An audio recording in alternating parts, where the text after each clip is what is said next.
Hello, everybody, and welcome to my birthday speech, which is titled, What a Year.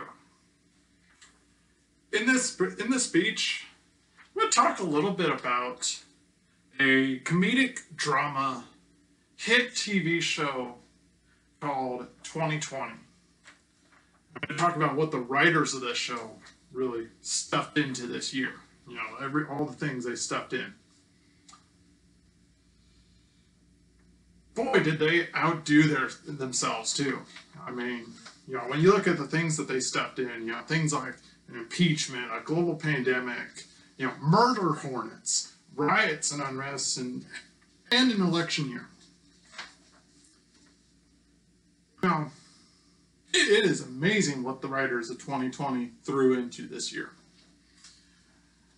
You know, the 5 acts of the show, and they really made sure to do it as, you know, in separate acts. So we're going to start off with the first act of the show, which is impeachment. You know, and when you're writing a show, when you're making a show, you want to get those viewers. You want to get viewers, you know, hooked into the show. So you guys start with something big to get those viewers to come in. And man, did they get those viewers? I mean, they got those viewers. They started out with an impeachment, which, you know, very rarely happens. You know, and you know, the beginning of the show, it started out with a tense showdown between 2 different parts of our government.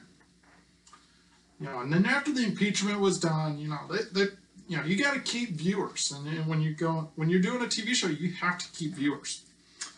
And so they moved into Act 2 of the season of the show, which is the global pandemic. And the global pandemic, you know, unfortunately, some TV shows, you know, people die. Some of the characters die. And so it resulted in many deaths and resulted in a huge economic shutdown that, you know, practically ruined some economies. And, you know, it wasn't fun. March, April, not fun months. Summer, not as fun as most summers. You know, I know, like me personally, in this summer, my brother wasn't able to go to any summer camps because all the summer camps he would have gone to ended up canceling. Though he did get to go to one of these camps that he goes to. They did some events in July at the campground, so we were able to go to one of those. So he was able to see his friends in Texas.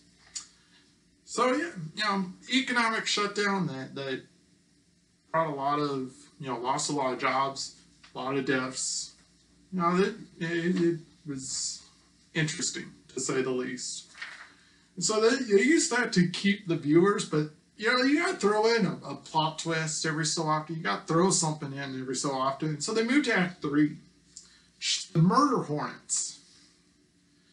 I mean, the murder hornets, were they really that bad? Oh, well, I mean, they are murder hornets, so I guess we are a little screwed. Yeah, oh, wait.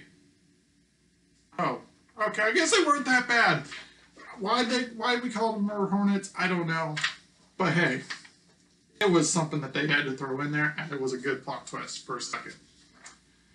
And then they moved to Act 4. They moved to riots and unrest. You know, I don't know about you, but when I saw the video of what happened in the George Floyd situation, I don't think it should have happened. I personally support our police, but I do think that what happened there was wrong, and I think that officer should go to jail, and I think he will go to jail. And he is being charged, which I think is good. But the other thing is, though, aren't we still in the middle of a pandemic at this point?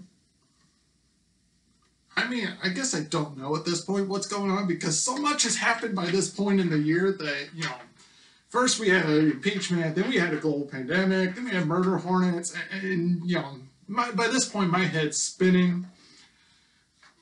Maybe the writers of 2020 put a little too much into the show, but you know the riots and unrest, and it's still going on. They're still in Act 4.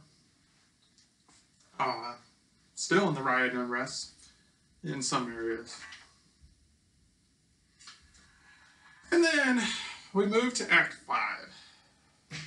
The other part of, you know, the next thing they had to throw in, and really this was just good timing. You know, when you write a TV show and all that, you want to have good timing. They made sure it was in the middle of an election year. Or as I like to call it, the battle for the nursing home. You got two fairly, I mean, come on, let's admit it, two fairly older guys. Biden, you know, I hear he likes his chocolate pudding. You know, Trump, he's kind of like the older gentleman that is really loud. You know, doesn't know he's really loud, but you know, it's really loud.